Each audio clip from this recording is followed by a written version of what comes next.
students,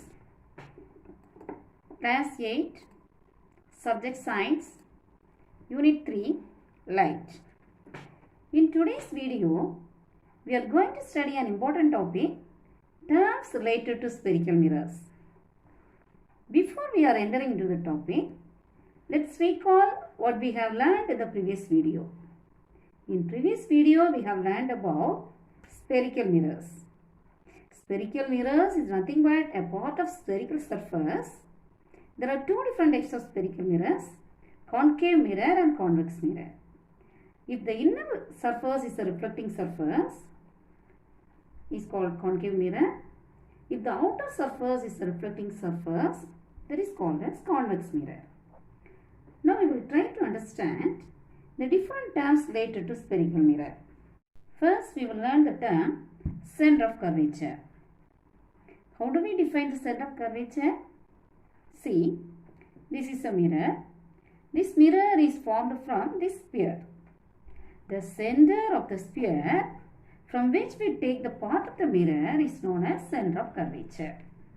So, the center of the sphere from which we make the part of the mirror is known as the center of curvature. The center of curvature is denoted by the letter C in the ray diagram. A ray diagram represents the formation of an image by the spherical mirror. The next is radius of curvature. We know what is radius. Radius means the line segment joining the center of the circle to any one point of the circle. We can say the radius of curvature is the radius of the sphere from which we can make the part of the mirror. It is denoted by the letter capital R. So, from here to here is considered as the radius of curvature. The radius of curvature is twice the focal length. That is, capital R is equal to 2 into F. The next term is pole. See, this is the concave mirror. This is the reflecting surface of this mirror. Then the reflecting surface should have one center point. The center of the reflecting surface of the mirror is called pole. The center of the reflecting surface of the mirror is called as pole. It is denoted by the letter capital P. The next important term is principal axis. Principal axis is the imaginary line passing through the center of curvature and the pole.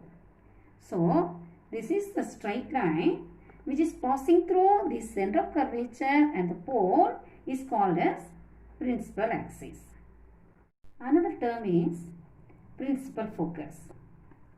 The rays which are parallel to principal axis gets reflected and meeting at a particular point is called principal focus.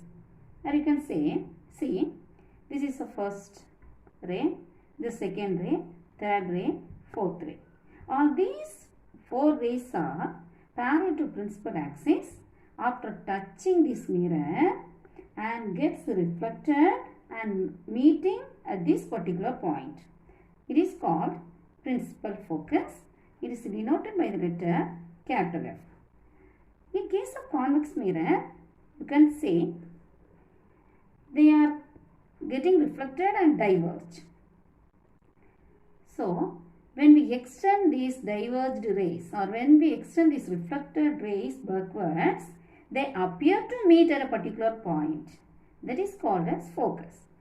So, in convex mirror, these they are not actually meeting, they appear to meet. That point is called focus. Next is focal length. The distance between the pole and the principal focus is called focal length of a spherical mirror. The distance between the pole and the principal focus is called as focal length of the spherical mirror. It is denoted by the letter small f. There is a relation between this focal length of the spherical mirror and its radius of curvature. The focal length is half of the radius of curvature. That is, focal length is equal to Radius of curvature divided by 2. Hi friends, if you stand in front of a plane mirror, do you know exactly where your image will be formed? That's right, it's going to be behind the mirror. The distance between the image and the mirror will be exactly same as the distance between you and the mirror. We also know the properties of the image. It's going to be virtual and upright, and the image will be the same height as you. But now if I replace the plane mirror with a concave mirror, can we predict where the image will be formed? It's not so easy now. Or if I replace it with a convex mirror, where will the image be formed? What will its properties be? In this video, I'm going to make the topic of image formation for spherical mirrors, that is the concave and convex mirrors, really easy for you. With the concave mirror. The concave mirror is a converging mirror. For image formation, we need to draw the concave mirror accurately. Let me show you a simple trick for that. Draw a line representing the principal axis. Using a ruler, mark 3 points, where C is at 0 centimeter, F is at 3 centimeter, and P is at 6 centimeter. You can take any convenient distance. F should be exactly in the middle, such that CF equal to FP. C is the center of curvature, F is the focus, and P is the pole of the mirror. Now use your compass to draw an arc for the concave mirror. The compass point should be placed at C, the center of curvature, and the radius of the arc will be CP, which is equal to 6 centimeters in this case. Mark the back side of the mirror with these dashes. Now let's talk about the rules for image formation of a concave mirror. Light is a very visual topic, so I suggest you to keep pausing the video and drawing the ray diagrams for these rules in your notebook. Then you'll get a better feel of what is going on. There are 4 rules for a concave mirror, so let's take a look at them. Rule 1. A ray of light which is parallel to the principal axis after reflection passes through the focus. Rule 2. A ray of light passing through the center of curvature is reflected back along the same path. Do you know why? That's right. The ray of light falls normally, perpendicular to the mirror. That's why it's reflected back along the same path. Rule 3. A ray of light passing through the focus after reflection becomes parallel to the principal axis. Can you see that rule 3 is exactly opposite of rule 1? It's due to reversibility of light. Rule 4. A ray of light which is incident at the pole of a concave mirror is reflected back, making the same angle with the principal axis. It looks like a plane mirror type of diagram, since the principal axis is like the normal here, and the angle of incidence is equal to the angle of reflection. Let's place the 4 rules that we have learned for concave mirrors on our concept board. Remember, when drawing an image, you need 2 rays from a point on the object. So for concave mirrors, you need to select 2 rules that are convenient for the diagram.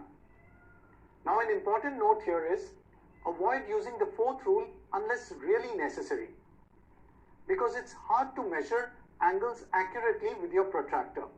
So it can lead to inaccuracies in the diagram. So basically you need to use 2 out of the first 3 rules for concave mirrors. Now I'm going to be the object and I'll go and stand in front of the concave mirror and you need to find my image.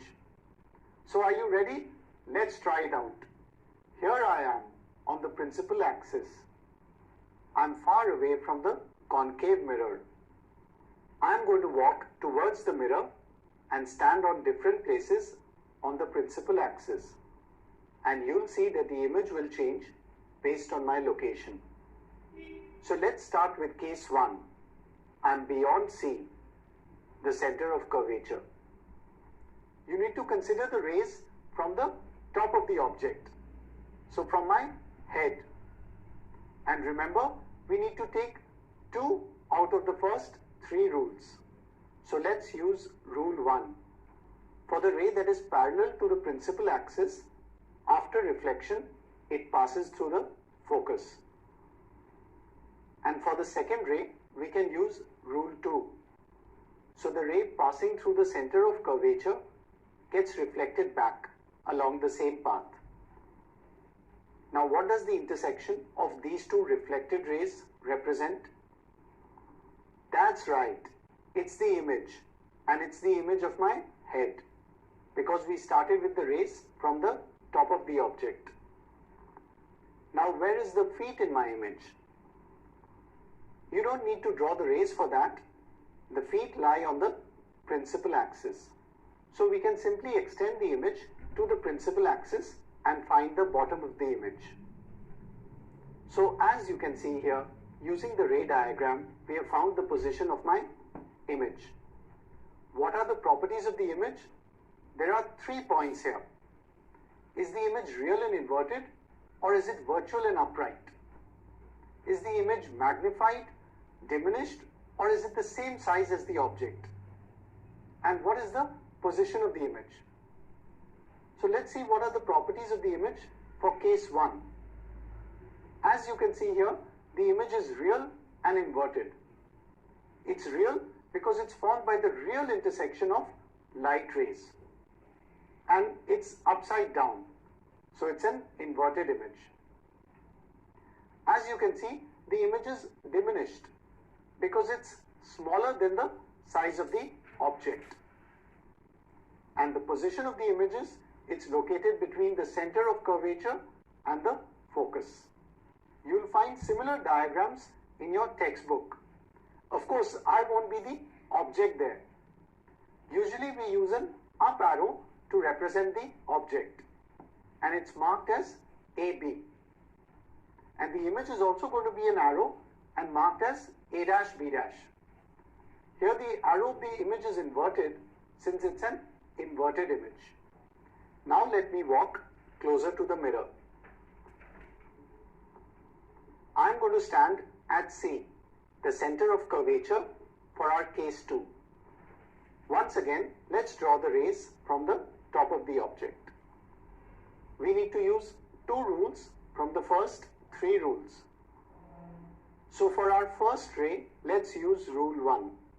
The ray that is parallel to the principal axis after reflection passes through the focus. Now I can't use rule 2 since I am standing on the center of curvature. So let's go ahead and use rule 3. The ray that is passing through the focus after reflection is parallel to the principal axis. So this is our second ray here. Where is my image? As you can see here, it's exactly below me. What is the nature or properties of the image? It's real and it's inverted. It's the same size as the object, so the same height as me, and its position is at the center of curvature.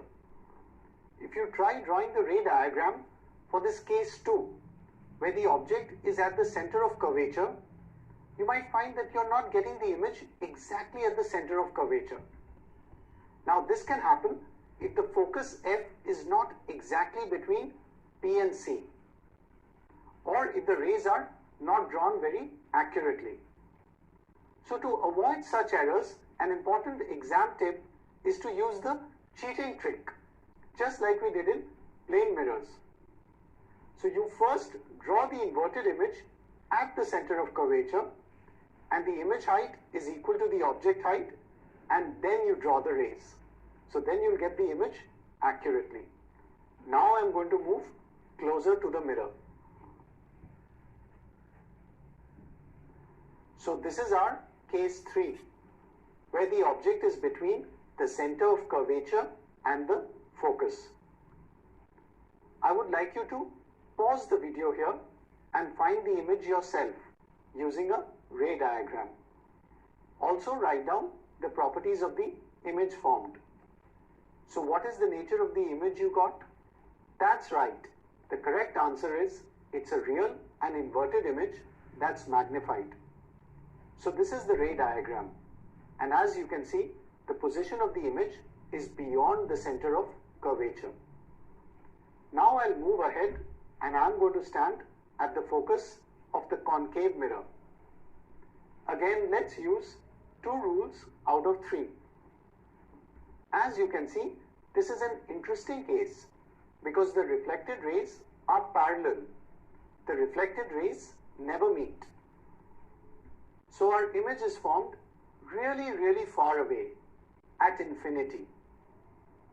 The image is real and inverted and it's highly magnified. Now let's look at the last case where I move really close to the mirror. The object, that is me, is between the pole and the focus here. Now let's use rule 1 and rule 2 to draw the light rays from the top of the object. And as you can see here, the reflected rays are divergent. So let's produce them backwards to obtain our image. Wow! Can you see? I'm magnified here. So what are the properties of the image? The image is virtual and erect. It's magnified. And as you can see, it's formed behind the mirror. Do you know how the concave mirror is used in this case? Uses of spherical mirrors. The spherical mirrors are put to many uses in practical life. Shown here are some of the uses of spherical mirrors. Uses of concave mirrors. A concave mirror is used in instruments like the telescope to concentrate light on a given spot. Dentists and ENT surgeons use concave mirrors while examining the patients. Concave mirrors are used as shaving mirrors because they form an erect and magnified image of an object placed between its pole and focus. A concave mirror with a hole in its center is used in the ophthalmoscope, and it is also used to concentrate solar radiations in solar heating devices. Uses of convex mirrors. Convex mirror is used as a rear view mirror in an automobile. The convex mirror gives the driver a clear view of the traffic approaching from behind. Departmental stores use convex mirrors as vigilance mirrors. Home fun. Answer in brief. First question, define focal length. Second question, give 2 applications of a concave and convex mirror. Answer in detail. Explain the images formed by a concave mirror.